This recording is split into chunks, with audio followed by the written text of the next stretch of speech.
ndagira ngo muhaguruke kubwe tumwakire duhagaze. Reka tumwakire duhagaze.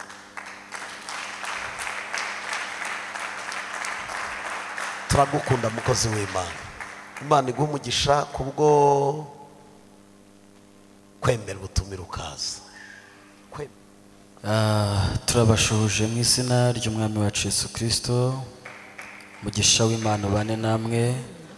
Dushimiye umushumba na komisiyo yose y'itorero bakorana, mwaduhaye umwanya. Imana ibaha umugisha. Abakristo mwese mwaje imbere y'Imana, Imana ibaha umugisha.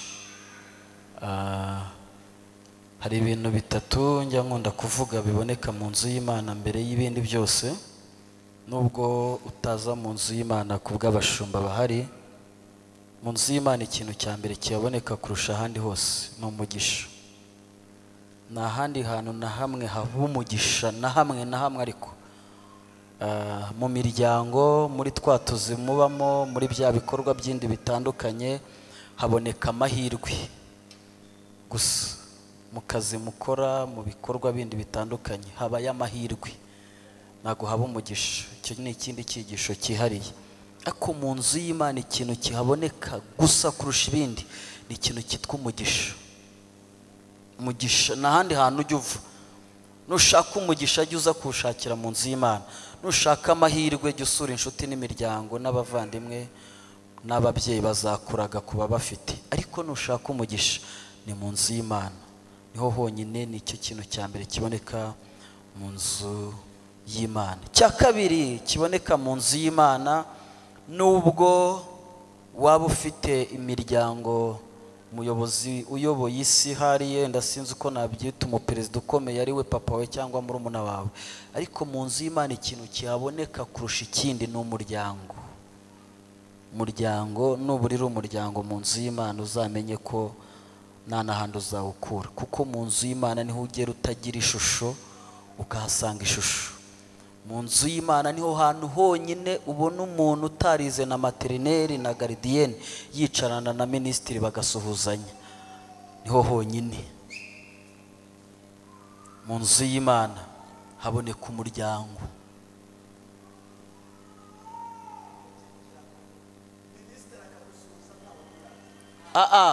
Niho honyine ushobora kwicarana na generale ukamuhereza akaboko akagusuhuza nta sikoti bisabye uburushya. Na perezida yaje wamusuhuza bitasabye uburenganzira, kuko mu nzu y'Imana niho honyine haboneka umuryango wisanzuye. Icyo ni icya kabiri kiba mu nzu y'Imana, umuryango. Nta kindi. Cya gatatu kiba mu nzu y'Imana kurusha ibindi bintu byose bibaho, nubwo buriya, reka nkubwire, mbwira umuntu mwegeranye ngo nubwo uryama byanga bikunda, mubwire ngo burya hari abantu baryama. Nubwo uryama hari abantu baryama. Nubwo ujya uryama hari abantu baryama. Hari abantu baryama. Kuko hari umuntu ushobora kuryama mu nzu y'ibyumba nka 32 aryamye ku gitanda cya miliyoni 16 cyangwa 20. Uwo muntu abaryamye. Abaryamye ku gitanda cya miliyoni 20 cyangwa 30. Uwo muntu abaryamye. Atirirwa ajya gukurura amarido, arakanda amaterekomanda aho aryamye, imiyaga n'ubushyuhe bikizana. Uwo muntu abaryamye. Nubwo ujya urya hari abantu bazi kurya, kandi hari n'abantu barya. Ubona wowe utegura igisorori kimwe n'isahani imwe, ariko hari abantu bategura nk'ubusorori 36 ku meza, bakagenda bakuraho ibintu. Ariko ndashaka kukubwira ikintu cya gatatu kiboneka mu nzu y'Imana. Ibyo bintu byose nubwo umuntu aryama aho hantu, nubwo umuntu ataha muri iyo nzu, ariko ashobora kubibamo adafite amahoro. Ikintu cya gatatu kiboneka mu nzu y'Imana ni amahoro. Nta handi hantu na hamwe wakura isoko y'amahoro uretse mu nzu y'Imana. Ngo waba ufite umugore cyangwa umugabo ugukunda gute, n'utwo wizaniye ashobora kutukwambura. nubwo waba usa gute, ariko mu nzu y'Imana niho hantu honyine umuntu akura amahoro. Ibyo bintu bitatu nujya mu nzu y'Imana ujye uza wabizirikanye ko ari byo bintu bihaboneka. Ubusundi nanabwirije, niyo watahana ibyo bintu bitatu waba utahanye ikintu gikomeye. Amen. Rero nuza mu nzu y'Imana jya uzi ibyo bintu bitatu wabitekerejeho. Vuge ngo mu nzu y'Imana ikintu cya mbere makura ni umugisha, kandi nuburira umugisha mu nzu y'Imana nuzagira ahandi uwushakira, nta na hamwe wawukura. Nubura inshuti mu nzu y'Imana ukabura umuntu w'inshuti, ukabura umuntu ukugirira impuhwe, ntuzumve ko hanze aho uzamuhakura naho. Nugera mu nzu y'Imana ugataha nta mahoro ufite, ntuzumve ko hari ahandi uzayakura. Ibyo bintu bitatu, waba umaze 50, waba waravutse usenga, umuntu mwejyanye mubwire ngo gira ukunde Yesu wundi bushya, kandi ureke kumukunda nk'umuntu umuharaye. Oya, wimukunda nk'umuntu umuharaye. Baririmbyi wiza kuririmba ngo nuko nyine uri buririmba, tewo wiza kubwiriza ngo nuko uri kuri afishe yo kuri bubwirize, kiba ari cyo gituma uza gusenga. Oya, muyobozi wiza ngo nuko uri mu nshingano. Kunda Yesu kuko ari ngombwa kugomba kumukunda. Kugura byumvise. Senga kuko ari ngombwa kugomba gusenga. Kunda Imana kuko ari ngombwa kugomba kugira gute kuyikunda, kuko mu byiza yaba no mu bibi ihora yitwa iyera. Ihora yitwa iki? Tuyihaye icyubahiro. Ntabwo Imana ikora kuko warize cyane, ahubwo ikora kuko ari ngombwa ko igomba gukora. Mwabyumvise bakristo? Ikora kuko ari ngombwa igomba kugira gute gukora. Ibyo kuyiha liste y'ibibazo ufite ntabwo ari cyo gisubizo cy'uko yakumvise, cyangwa kuvuga ngo kora ikintu utagikora ngo ni witwa Imana. Oya, icyo sengesho abantu barisenze imyaka myinshi, ngo Mana ngo ibi bikore ngo ugaragare ngo wiyerekane. Oya, ntabwo izaguha ibiryo ngo kugira ngo yerekane ko ari Imana. Yewe nigize kujya kuyisenga 2007 hafi n'8, jya kuyisenga nyisabe. Nibo birirwa bari muri ibyo by'imirengwe n'imyiryo gusa. Wibaza umuntu wasabaga capati n'ibishyimbo, uwo yabona umwuka wo kurambagiza no gutereta. Ariko capati n'ibishyimbo ibivunjamo umwana. Uranyumvira Imana? Akubwira umuntu mwejyanye ngo wajya ureka Imana ikakuvunjira, kuruta kuguha ibyo wowe ushaka, ahubwo wowe ikakuvunjira ikaguha ibigukwiriye. Urayabonaga umwana ari umwiriye. Ziyo ninjiye nkabona uwo mukobwa we wavuye muri capati n'ibishyimbo. Urumva? Uwo mukobwa wavuye muri capati n'ibishyimbo. Uwo mukobwa hari umuntu umwishyurira ishuri, mu by'ukuri imbere y'Imana singiye kubeshya ndi kuruka tuti, ntago uwo muntu duherukana umunsi wa mbere. Uwo mwana yigaga materineri ya 3. Uwo muntu arampamagara ngo yanyumvise mbwiriza ahantu, arambwira ngo ninjoro Imana yansanze irambwira ngo nishyurire umwana wawe ishuri, ngo kandi ninamwishyurira ishuri ngo abanjye bazaba ibidebiri. Bazaba iki? Kuva uwo munsi n'uwo munsi wa mbere duherukana, ubu umwana agiye kujya mu wa 5 primaire, sindongera guhura n'uwo muntu. Kandi Minerval arayitanga, n'ubu tunahuye sinapfa kumenya neza. Mva umuntu wavuye muri capati n'ibishyimbo.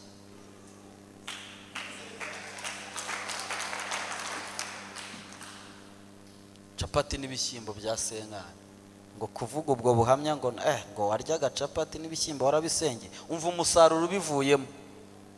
umunsi uwo mwana ejo bundi azaba ari minisitiri nzajya mvuga ntiwavuye muri capati n'ibishyimbo. Twayihaye icyubahiro. haleluya. Rero nari mvuze ngo nuba imbere y'Imana jya ubanza ukurura uburemere n'ingano n'ububasha bwiyuje kwicara imbere. Amen. Nari nzi ko kuva navugana na mushumba ngo nzigisha, nateguye icyigisho kivuga ku makanzu 6 umunyamasezerano agomba kwambara. Mvugaho n'ibintu 7 bitesha uwo munyamasezerano kugera mu mwuzuro. Urumva ko icyigisho naye nagiteguye, ariko mu gitondo naraya ya mvura yose yaje nyagira kugira ngo ndare hano. Mu gitondo cya kare nzindutse, Imana ihanagura bya bintu byose, inzanira irindi jambo ngo mbwire iteranira ikintu cyitwa ubutware. Ubutware cyo bita ububasha. Amen. Bikankubwire umuntu muri kumwe mumbwire ngo uyu munsi uratahana ubutware, nicyo bita ububasha. Ubutware n'ububasha. Kuko bwira umuntu erega buriya Imana ibituzi kandi ibizi n'ibyo dukeneye, ibizi nabo tugomba kubabo. Ako twayihaye icyubahiro. Haleluya. Hari umunsi nzabaha ubuhamya igihe kimwe. Hari igihe Imana ikuremera ishusho, iyo shusho bundi naravuze ngo nuko aba bagabo bitwa ba Yohana nyene barapfunditse Bibiliya, ariko iyo badapfundika ushumba wari kongeramo ibindi, wari guhita ufata nk'igipaje kingana nk'iyo ukongeramo, nanjye ngafata nkongeramo, n'undi agafata kongeramo, noneho kugira ngo ujye uzana Bibiliya gusenga ikaza ari nk'umuzigo. Kuko abana bibi bavuga ni ibihamya, ibi dusoma hano ni ibihamya by'imirimo n'ibitangazo Uwiteka yagiye abana nabo, bakabishyira mu nyandiko bikandikwa. Rero nawe nuko nta mahirwe yo kuba wabishyiramo, nawe ibyawe byabifasha inyigisho y'abantu. Haleluya. Haleluya. Rero mumbwire ngo mbere yuko bibimfasha inyigisho y'abandi bijye bisubira inyuma bigusubizemo ibyiringiro. Haleluya. Urebe umva mama wokikiye umwana, igitanda wabyariyeho uwo mwana hari abakiguyeho, niba natahana umwana mwiza nk'uwo. Hari uwamupfiriye mu matako na nyina ahita apfa, ntiyanamenya n'uwabyaye uwo ari we, ariko wawe uramukikiye.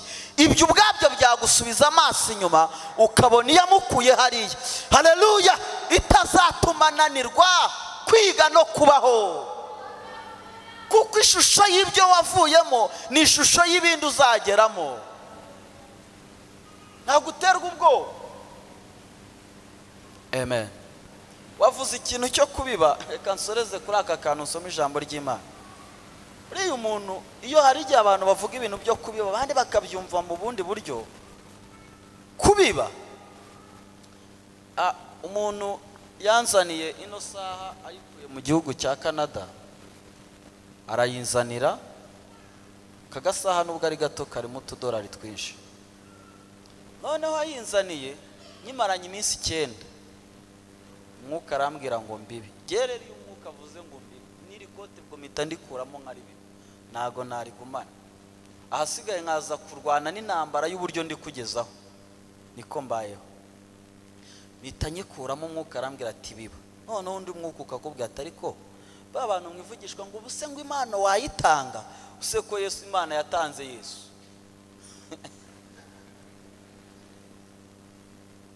Ariyo mpano yawe baguhaye na Yesu Imana yatanze, igihenze niki? Ngo nta muntu ujya utanga impano ngo reka iriyo sije mwayisomye ko Imana idatangwa. None yisahije maze iminsi 9, umwuka arambwira ngo yikure muyihe umuntu, imbwira n'uwo ndi buyihe.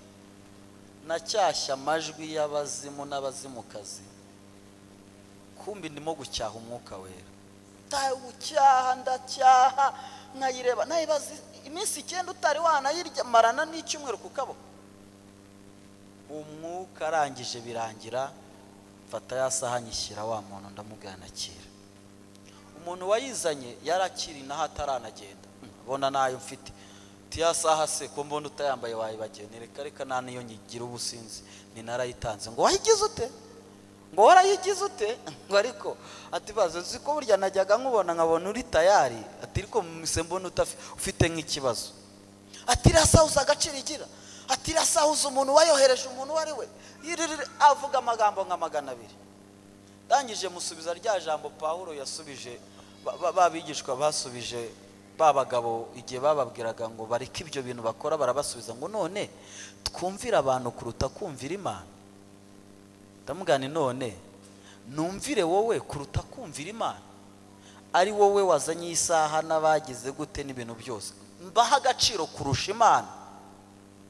Ngane nayitanze, urumva nyine ngo sawa uyumva nta kintu ari burenzeho. Iyi saha nyitanze iragenda imara amezi 8 narayitanze. Wa muntu nayibibyeho Imana imufungurira umuryango w'igindi gitangaza, bamukurira isaha mu Budage nziza cyane na telefone yayo. Araza arabyambara, maze kubyambara ngiye kumva numva aramamagara ambwira ngo pass ngo wamesheje umugisha umfungurira igitangaza ndakira, none nawe akira asubirana igitangaza cyawe. Nyuma y'amezi 8 isaha yanjye garuka ku kaboko, n'ubu ndayambaye. Urumva kubiba, urumva kugira gute? Na n'uyu munsi dosi nginda yambaye, kandi koko yamaze amezi 8 itari ku kaboko kanjye narayitanze.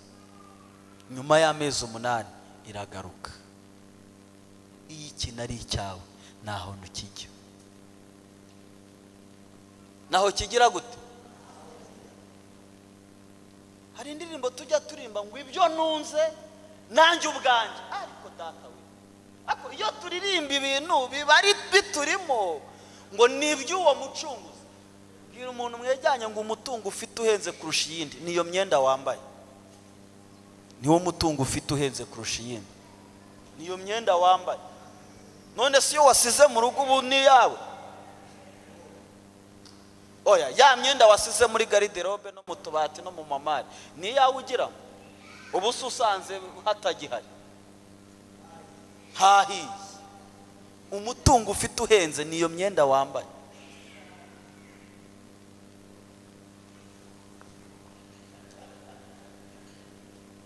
Uwo mutungo ufite mutungo ufite uheza amafaranga menshi ufite mu buzima bwawe ni ya mafaranga wagendanye, kuko yayandi ari kuri konte ni wamenya nibe ejo bayaguha.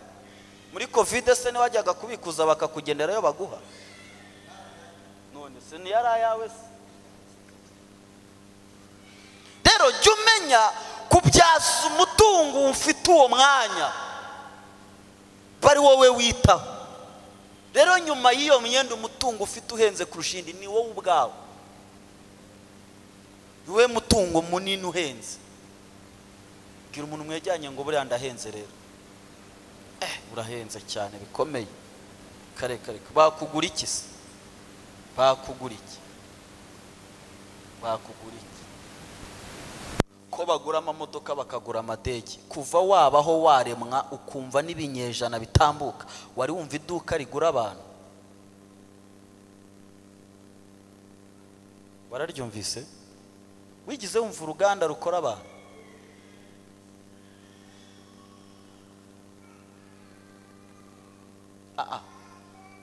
Hari abantu bakunda kugenda.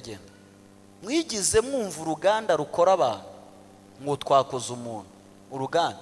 Wigize wumva iduka ngo reka njye kugura umuntu? Bakodesha y'abakozi, ntago bagura y'abantu. Umuntu yavuye mu bitekerezo by'Imana gusa.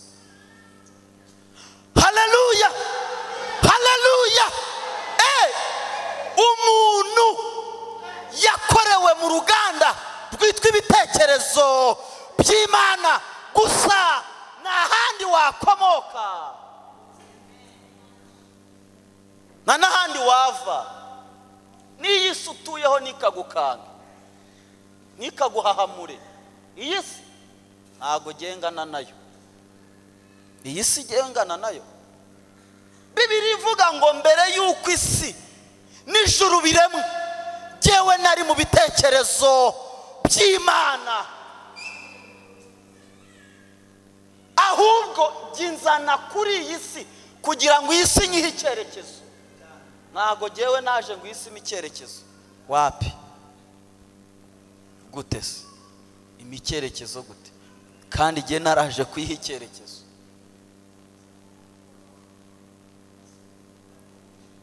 Haleluya, tuyihaye icyubahiro. Haleluya. Rero tuyibeyeho umunsi w'umuntu ikamushyiraho, yarabanje ishyiraho ibintu byose, irangije imuzana kumuha misiyo. Iramubwira ngo genda ubihe amabwiriza. Bwira umuntu mwejyanye ngo kuva uyu munsi utangire kugira ibyo uha amabwiriza.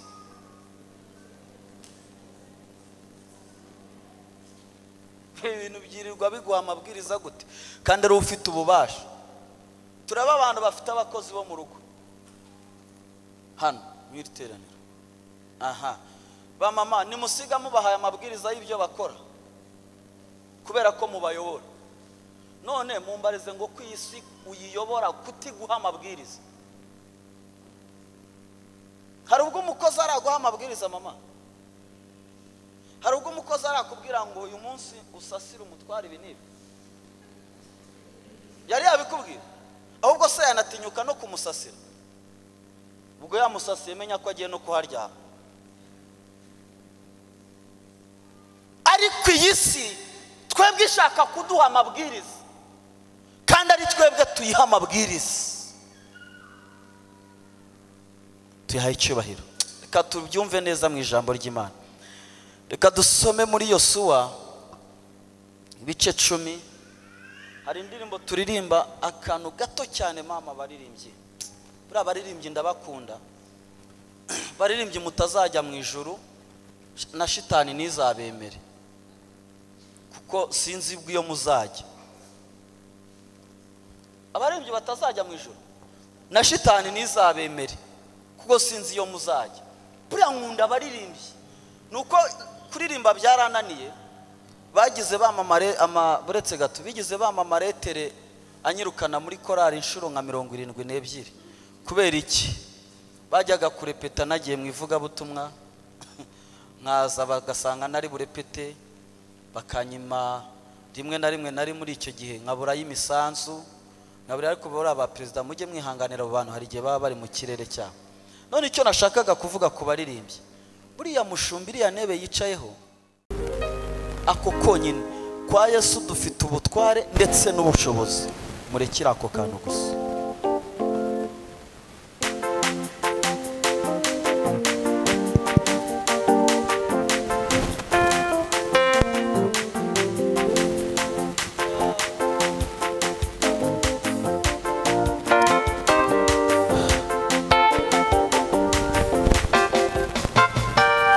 Kwa Yesu dufite ubutware, dufite ubushobozi. Amen. Ona nama mwiza. Kwa Yesu dufite ubutware ndetse n'iki? Ibyo nibyo tugiye gukoresha. Twasomye Yosuwa ibice 10:12 ni 30 yonyine dusoma, niturangiza tuvuga ayo magambo, niturangiza dusenge. Yosuwa 10:12. Reka dusome mu izina rya Yesu kubahageze.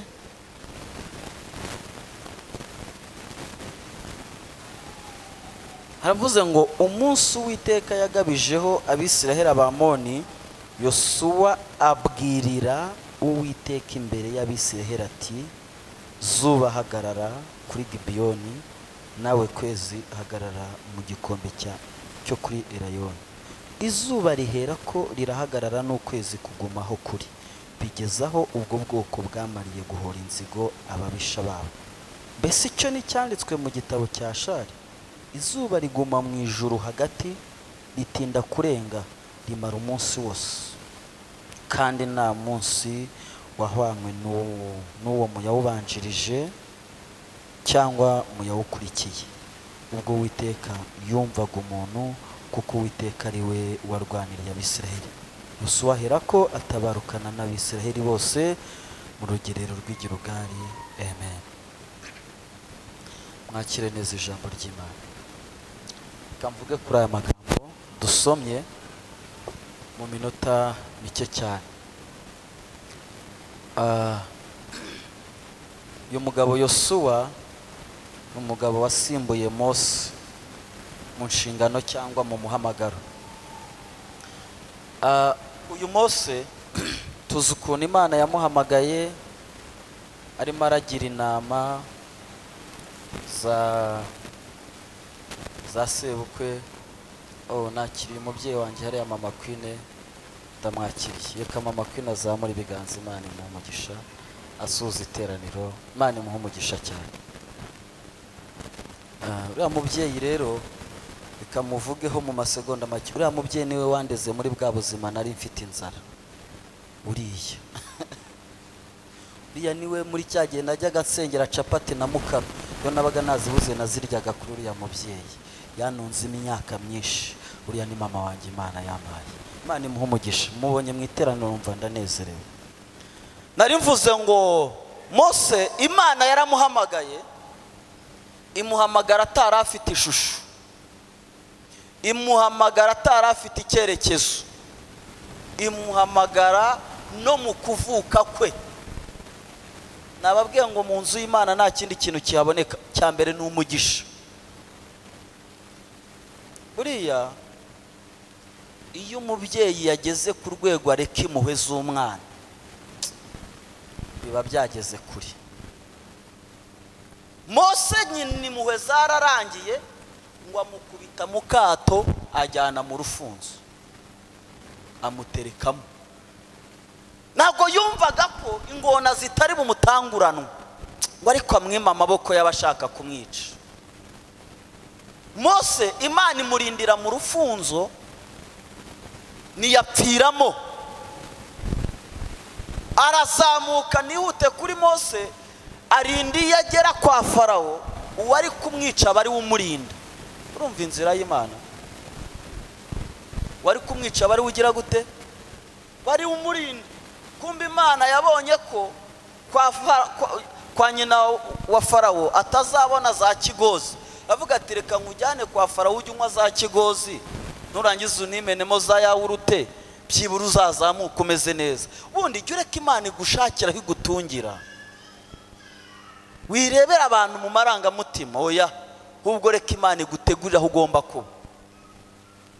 Ngo irangije izana na mama we, ya mwana yahagaze yawurute ikanamucomeka ibere, ngo nyina aza kumurera nk'umukozi kumba ari mama we. Urwo ni urugendo rwa Mose. Mose Imana imukoresha ibitangaza kwa Farawo byinshi. Umunsi umwe Mose niwe muntu wa mbere Bibiliya ivuga kuva mu itangira kugera mu byahishuwe wahaye Imana igitekerezo, kandi Imana iracyumva. Urumva umuntu bari bafitanye ubusabane, ngo ayihaye igitekerezo, arabwira ati ariko Mana kuvuze ngo urabona ngo uzica ngo Abisiraheli bagire gute, urabona Abanyegiputa wabakizwa n'iki? Bona batazavuga ko wananiwe kubakura hano. Mana yamuga ngo Mose icyo gitekerezo ndacyumvise. Ati noneho reka ngaragaza ibimenyetso n'ibitangaza. Imana itegura ibyago 10 yateje kwa Farawo bitambuke. Mose Imana imwereka amategeko, ivugana nawe. Imana yagezaho umuntu yareba nabi Mose, Imana ikamubaza ngo Mose ko uyu muntu akurebye nabi mukorera iki? Urumva icyo kintu? Ko uyu muntu akurebye nabi mugire gute? Ko aba bantu bari kugusuzugura mbakorera iki? Mose akavuga ngo Imana ubu nubakubita nubica, oya nkorera ikintu cyakinzaduka, basi kingura buno butaka uhita ubanshyiriramo. ati noneho ubwo bakuvuze nabi, Imana igakingura ubutaka igahita ishyiramo abantu basuzuguye Mose. Urumva bari bafitanye umubano, bari bafitanye ubumwe. Urugendo rwa Mose, ngo Imana niwe muntu wa mbere watumye Imana yimura ofisi, ngo yimanura ku musozi Sinayi, ngo iraza yicarana na Mose ku musozi, yimura biro yizana iruhande rwa Mose. Urumva umubano, baricarana ngo bamarana iminsi 40, Imana iri kumusiga ubwiza gusa, nta kintu. Ngo ahagurutse Mose agarutse mu iteraniro, ngo abantu bari mu iteraniro bamukubita amaso bagahuma. Ukeneye ubwiza bw'Imana kurusha ibindi bintu byose bibaho. Rwo rugendo Imana irubanamo na Mose, imukoresha ibikomeye, imuhesha ibintu byose, imukoresha ibintu byinshi. Nihute gatoya kugira ngo ngere ku umuhungu Yosuwa. Ngo ku munsi umwe iramubwira ngo genda ubwira Abisiraheli, ngo umunsi bari babuze amazi byo kurirwa babaga ibimasa, bagafata amaherena yabo bakayabagamo utumasa, ibyo reka mbivemo, ahubwo nigerere ku ijambo yamubwiye. Ngo genda ujye imbere y'Abisiraheli ugaragaze kwera kwanjye. Kwera kwande? Kw'Imana imbere y'Abisiraheli. Ubwira urutare ruzana amazi. Iyo usomye neza, ntabwo Imana yabwiye Mose ngo akubite ku rutare, oya, ahubwo yaramubwiye ngo genda ugaragaze kwera kwanjye mu maso y'Abisiraheli, ubwira urutare ruzana amazi. Mose aho kugira ngo agaragaze kwa kwera kw'Imana, agaragaza ukwe mu Bisiraheli we na Aroni, ahubwo ahita afata inkoni akubita ku rutare.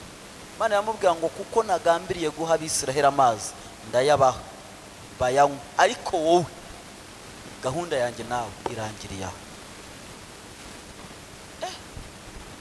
Tekereza umuntu wibaza urugendo bagendanye, ndamubwira ngo gahunda yanjye nawe igize gute, irangiriye aho. Dore Kanani ngiyo aho imbere, ariko oya, ntago naba nyikujyanyemo. N'ikimenyimenyi, zamura Aroni umugeze mu kibaya cy'Isowari, mbanze mwicireyo wenda kwikuza. Mose agira ngo ni ibintu biraho, ya maburage yajyaga aganira n'Imana. Iki kibaya cy'Isowari nicyo kibaya Aburahamu yatinzemo imyaka 40, munsi yahagurukanaga na Loti, ngo baragendana, ngo kuko yahagurukanye na Loti Imana itabimubwiye. Uwo munsi Aburahamu yinjiza Loti mu buzima, ngo nibwo ijwi ry'Imana ryacecetse. Byagize gute? Riraceceka. Ndamubwira ngo nakeneye kuvugana nawe gusa, none abantu nyinjijemo ubakuye. Ngo yazanye mwimuhwe ngo nuko ari mwishywa, ibyo byamwishywa wanyu gushyira ku Mana. Ijwi ry'Imana ni ry'Imana. Ngo ako kanya ijwi ry'Imana rigira gute? Riraceceka. Rimaze guceceka, ngo Aburahamu yicara munsi y'Ikanani, ngo arahicara. Mwaka wa mbere, imyaka 10, najwi yumva, kandi Imana yari yamubwiye ngo wowe tugende nkwereka aho nkujyana. Ntabwo yari gukomeza kugenda atazi yajya, yagombaga gutegereza ijwi kugira ngo agende. Imyaka 10 ijwi araribura, imyaka 20 araribura, imyaka 30 ijwi araribura, imyaka 40 ishize, wahita ashwana na Loti. Ngo Loti agisohokana, agitandukana na Aburahamu gato, yerekeza i Sodomu, ngo nibwo ijwi ry'Imana ryese riza kuri Aburahamu. Ako bariza umuntu mwejyanye ngo ubwo n'abantu batuma, n'aba Loti batuma utumva ijwi ry'Imana neza ngo bakure mu nzira, cyangwa batuma udakora icyo Imana ishaka. Imana ihita imubwira ngo dore Kanani ngiye, ngo kandi iyumva ijambo yamubwiye ngo ahantu uzageza amaso hose nzahaguha. Umva umugisha w'Imana, ngo aho amaso yawe azagarukira niko hose maguhaye. Aho amaso yawe ari bugarukire kureba, aho hose uhita uhita hawe. Ubaze nubwo wareba muri kiriya gicu kimuritse muri Amerika, Imana ihise ihaguha, ihita ihamuha. Aho rero niho Imana yabwiye Mose ngo hamanukana Aroni muri ibyo bisate, muri iyo misozi, muri icyo kibaya cy'isowari ngo ihita imukosorera yo filime irizinga. Iramubwira ngo wowe mbere yuko mbanza kugukosora hari akazi nshaka kugukoresha.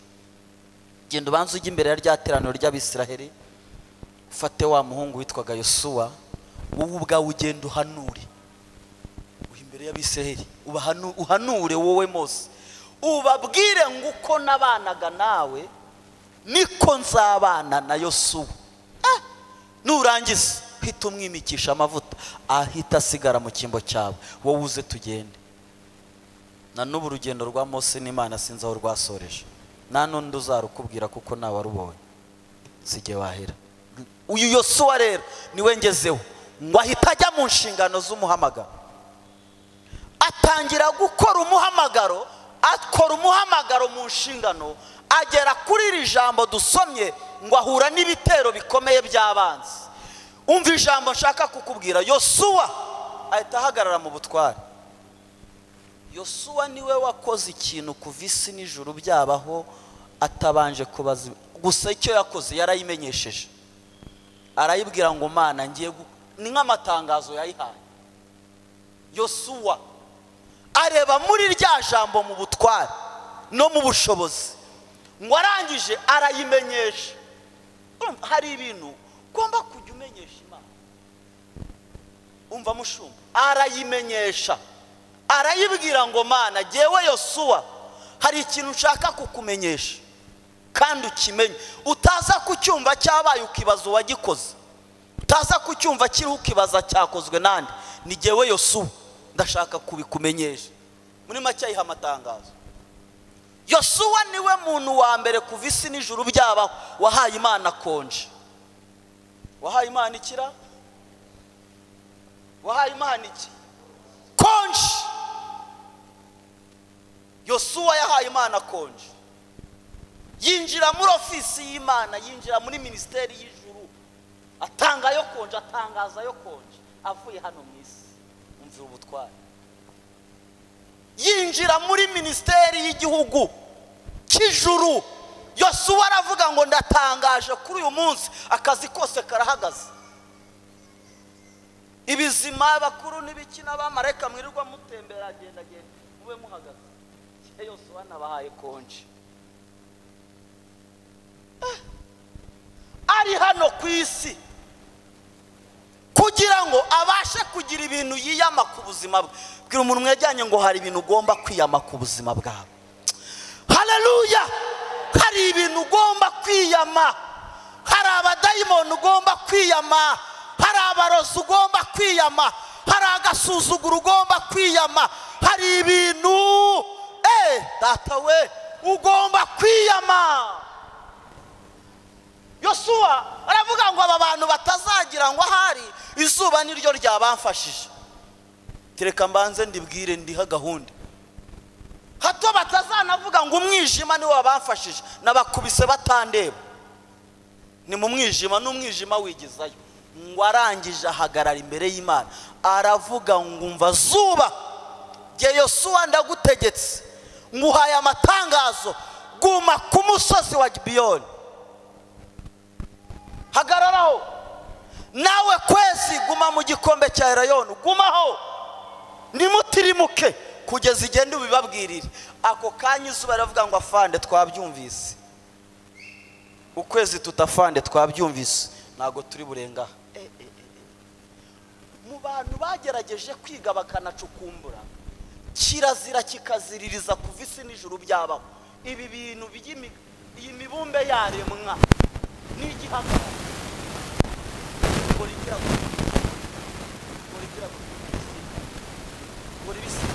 Ariko uwo munsi Yosuwa aravuga ngo zuba hagararaho, ntuharenge aho ugeze. Bwira umva, reka nkubwire, bwira ikintu cyari imbere yawe, uvuga ngo hagararaho. Vuga uti hagararaho. Ongera uvuga ngo hagararaho. Icyo kintu wabonaga nk'umusozi, vuga ngo hagararaho, nigihagarare. Aravuga ngo nawe kwese hagarara. Ngo arangije akusanya babanzi, arabagukubitira, abarangije warangije avuga ngo ngaho kwezi nawe zuba mukomeza akazi. Icyo kintu gihita cyandikwa mu gitabo cy'amateka ngo uwo munsi nta kintu na kimwe kigize kiwukorwaho, ngo iminsi Imana yari yaragennye yo kubaho yose, ngo Yosuwa uwo munsi ahita awukuraho arawubika. Na n'uyu munsi Yosuwa uwo munsi aracyawugendana mu mufuka we, aracyawufite.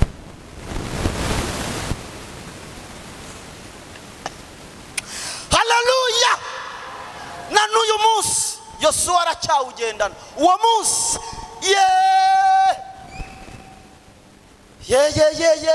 umva ubutware, aracyawugendana. Witwa umunsi wa Yosuwa.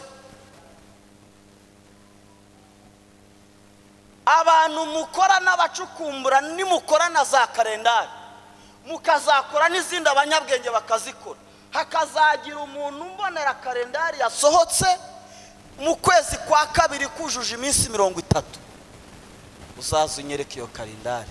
Umunsi wuzuza ukwezi kwa kabiri wa 30 niwo Yosuwa yakuyeho warawubika. Ukwezi kwa kabiri ni gushobora kugira iminsi 30, ni 28 cyangwa ni 9. Uwuzuza wa 30 Yosuwa aracyawugendana n'uyu munsi. Hey, haleluya! Haleluya!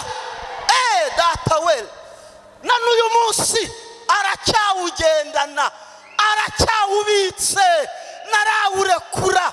Yosuwa yinjiye muri ofisi y'Imana, akurayo umunsi arawubika kugira ngo akemure ibibazo.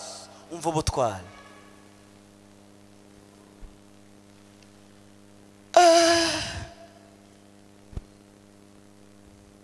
Ariko bariza umuntu yajyanye ngo ubwo ikintu kigutera ubwoba kiba kingana gute?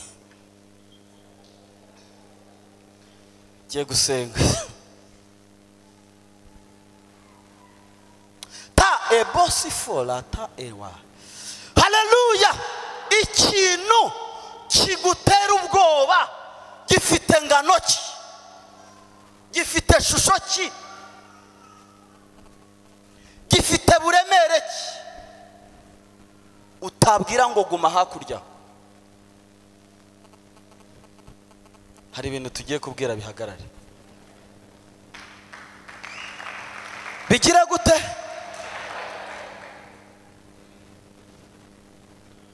Nubwo uzubaka itorero hano muri Kigali, ariko Imana ikugabije umusozi Nyagatare. Imana yukuhayemo umusozi uzubakayo katedrali ikomeye. Nyagatare uzahagira itorero rinini cyane. Mu Mutara, Nyagatare. Imana ihaguhaye umusozi. Umuntu azagufata akaboko agutware, ugenda guterera intambwe.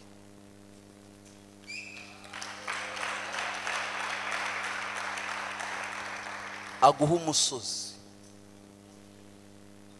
Iko data avuganye nawe.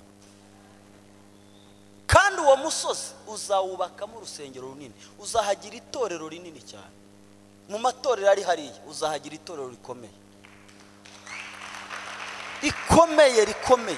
Imana ihaguhaye hegitari ndende cyane, utaguze n'igiceri cy'ijana. Habe ni cyatanu. Habe ni cyatanu. Habe.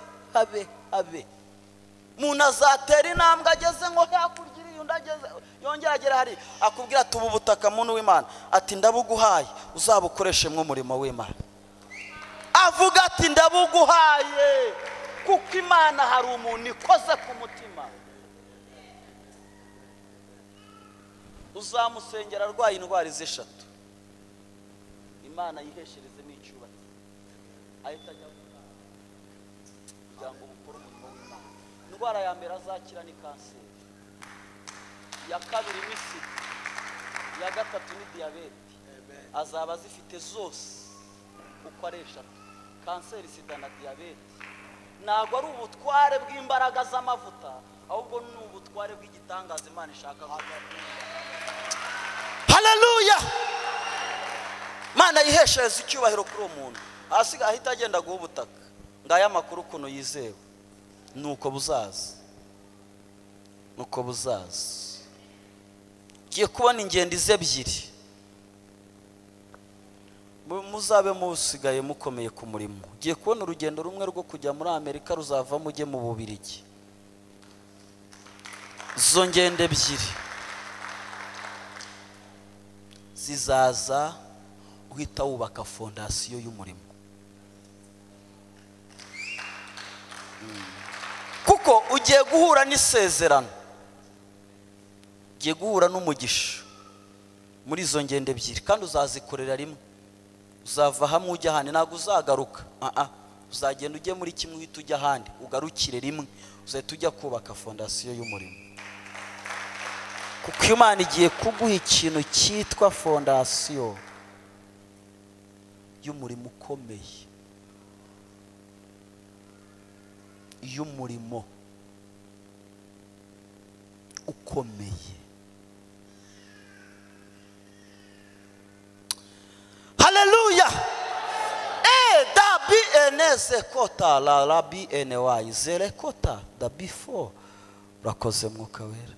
Mana izahagarana nawe, zakubera isezerano rikomeye.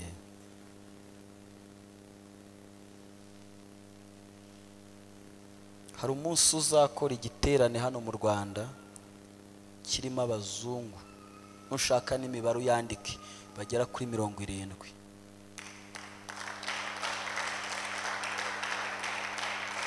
Abazungu bagera kuri 70, 1 2 10 30 70 bagera kuri uwo mubare muri icyo giterane.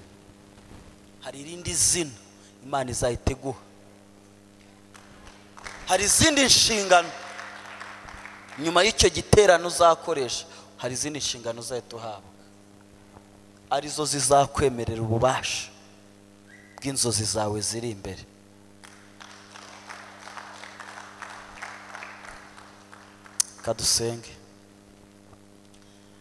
Kadusenge dufate bwa butware. Masaha yacu yarangiye, twizamura icyubahiro. Haleluya. Mama, Imana igukijije ikintu cyitwa umutwe, wowe wa marinette uri imbere w'ibitenge. Umutwe wari ukuzengereje mu buryo udashobora kwibaza. Umutwe wawe wagukiraga, wahagarara ukumva ikomeye. Data wa twese arakurengeye. Mu bana Imana irokoye mw'iri teraniro ubayemo, munyemerere dusenge, muhaguruke dusenge. Ese urumva hari ibintu wahagarika? Urumva hari ibintu byahagarara? Ubu uyu muhungu wagiye muri ministeri y'Imana mushumba, uyu muhungu nasomye izi nkuru ze, numva ndahereye numva ndarangiye. Umuntu wagiye muri ministeri y'Imana agatangayo konje, igitangaza. Urumva icyo gitangaza? Agatangayo konje. None twebwe amapusi yirirwa dukinira ku mbuga, amapusi tuntu turaho bana bamena ifu bavuye kwihaha bati dore babinyujije aho. Gira ubutware. Amen, amen. Gira ubutware. Zamura ikiganza cyawe. Wanyemera ugasura muti Mwami Yesu, ndagushimiye kuyu mwanya umaye ubutware, umaye ubutware ndetse n'ubushobozi. Kuva uyu mwanya ibintu byose byanteraga ubwoba, amajwi yose yanteraga ubwoba, ibigeragezo byose byanteraga ubwoba, imbaraga zose zanteraga ubwoba. Vuga ngo kuva uyu mwanya, vuga ngo ndazihagaritse, vuga ngo ndazihagaritse, vuga ngo wambaraga mbiwe nashingiye ku bubasha ufite. Vuga ngo ubw'Imana imaye burakomeye, vuga ngo ububasha Imana imaye burakomeye, vuga ngo burakomeye, vuga ngo burakomeye. Haleluya, vuga ngo burakomeye. Vuga ngo nta ndwara, nta murozi, nta bitero, nta makuba. Vuga ngo nta mubabaro. Vuga ngo bizongera kungiraho ububasha. Vuga ngo bizongera kungiraho ububasha. Nyemera uzamure haleluya. Nyemera uzamure haleluya. Nyemera uzamure haleluya. Nyemera uzamure haleluya. Lekotala zabi enewa zota edebimo. Ongera uzamure ikiganza uvuga uti mwami Yesu, ibintu byose bitigeze binyitaba. Vuga ngo ibintu byose bitigeze binyitaba. Vuga ngo ndabihamagaye. Vuga ngo ndabihamagaye. Vuga ngo ku migabane yose y'isi ahantu umugisha wanjye uri, n'umuntu wese ufite umugisha wanjye, mpagaze muri ubwo butware ndetse no muri ubwo bushobozi. Vuga ngo uwo mugisha, vuga ngo ndawuhamagaye. Vuga ngo ndawuhamagaye. Vuga ngo ndawakiriye. Vuga ngo ndawakiriye. Ongera dutere haleluya. Ongera uzamure haleluya. Ongera uzamure haleluya. Ongera uzamure haleluya. Haleluya. Ongera uzamure ikiganza. Vuga ngo mbaye umutsinzi. Vuga ngo mbaye umutsinzi. Vuga ngo kuva uyu munsi ngomba kujya nsinda. Vuga ngo ngomba kujya nsinda. Vuga ngo ubutsinzi bunjeho. Zamura ikiganza. Haleluya. Haleluya. Haleluya. Ndebera nk'abantu babiri w'ubiryo n'ibumoso, nurangiza umusuhuza umuhobera umubwire ngo uraho wa munyembaraga we. Wongere umubwire ngo kandi uraho wa munyembaraga we. Noneho mubwire ngo uraho wa mukire we. Vuga ngo uraho wa mukire we. Vuga ngo muri no minsi ngo hari ahantu ndi bukwicaze. Mubwire ngo hari ahantu ndi bukwicaze abakire bagenzi bacu bari kwicara muri no minsi. Mubwire ngo ndahakwicaza. Mubwire ngo ndahakwicaza. Mubwire ngo ndahakwicaza. Haleluya. Bosikota. Mubwire ngo ndahakwicaza. Mubwire ngo ndahakwicaza. Mubwire ngo kuko namaze kwakira. Vuga ngo namaze kwakira bya bindi byatumaga tutahicara. Vuga ngo namaze kubifata. Vuga ngo muri no minsi ndaguhamagara. Vuga ngo ndaguhamagara. Vuga ngo ndaguhamagara. Vuga ngo muri aya mezi 3 arimo byo kubiba. Vuga ngo muri aya mezi 3 yo kubiba. Vuga ngo niwe ndi buhereho. Vuga ngo niwe ndi buhereho kandi nkubibaho. Vuga ngo nkubibaho. Vuga ngo ndakubibaho ikintu gifatika. Vuga ngo ndakubibaho ikintu cy'umumaro. Sokita bisifo. Uwo muntu mufate mu kiganza. Mufate mu kiganza. Vuga ngo ni wowe muri no minsi, muri aya masengesho yo kubiba, ni wowe ndi buhereho. Va waba umuntu murekure, fata undi, genda ufata uriya. Nyene umuntu ufata umuntu umwe umwe. Fata umuntu umwe umwe. Wifata babiri. Fata umwe. Shaka undi umwe. Nawe shaka uwawe. Soze shaka uwawe. Niba ubuzufata genda ushaka umuntu ufata. Sinyeneye ufata abantu babiri. Mama wifata umutware, genda ufata undi. Umuntu ufite umutware we yimufata. N'umudamu we. Uwo ni umudamu wawe. Oya, okay. Shaka undi. Tuyahaye icyubahiro. Ongera umubwire ngo muri aya masengesho yo kubiba, vuga ngo ni wowe nzahinduriraho urufunguzo rwo kubiba. Vuga ngo kandi ayo masengesho nzayarangiza nyibiba. Vuga ngo nyibiba. Vuga ngo kubera ko umunsi wo gusarura nijye wa mbere uzabanza gusarura. Vuga ngo nijye wa mbere uzabanza gusarura. Tera haleluya. Ongera utere haleluya. Ongera utere haleluya.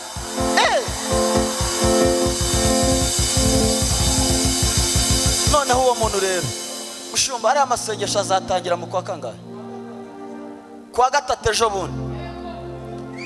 Kwa gatatu ejo bundi. Umusibe ejo kwa mbere no kwa kabiri. Fata wa muntu. Fata wa muntu.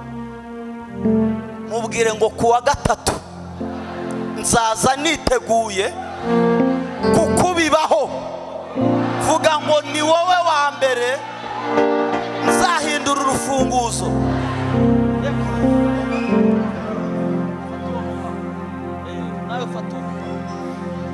Umuntu ufashe wamubonye, wabuze umuntu ufata.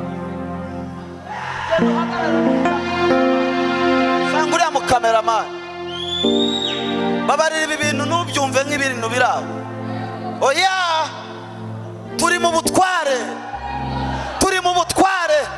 Hari umuntu wumvise ubutware? Hari umuntu wabwumvise?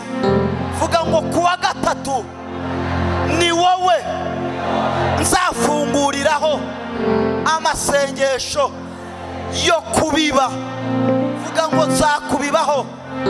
Kandi mubwire ngo kandi icyo nzakubibaho n'urufunguzo rwo kwakira. Vuga ngo kubera yuko umuntu uzaba ugufunguriye ni umuntu ufite ubutware. Vuga ngo ni umuntu ufite ubutware. Vuga ngo kandi vuga ngo ni umuntu ufite ubutware. Vuga ngo ni umuntu ufite ubutware. Vuga ngo uzarinda usoza amasengesho. Vuga ngo ukibibwaho. Vuga ngo bakikubibaho. Mubwiye ngo kandi nukomeza kunsengera ukansengera neza nzajya nkomeza nkubibeho. Vuga ngo nzajya nkomeza nkubibeho. Vuga ngo na nyuma y'amasengesho nzakubibaho kugeza ku rwego nzakubibaho n'inzu. Vuga ngo nzakubibaho n'inzu. Vuga ngo nzakubibaho n'inzu. Vuga ngo nzakubibaho. Muhobera umubwire ngo uraho wa munyamugisha wanjye Imana imaye. Mubwire ngo uraho wa munyamugisha wanjye w'Imana imaye. Mubwire ngo uraho wa munyamugisha wanjye w'Imana imaye. Vuga ngo uraho wa munyamugisha wanjye w'Imana imaye. Uwo munyamugisha nuzamurekure kuwa gatatu uzamubibeho. Amen. Amen.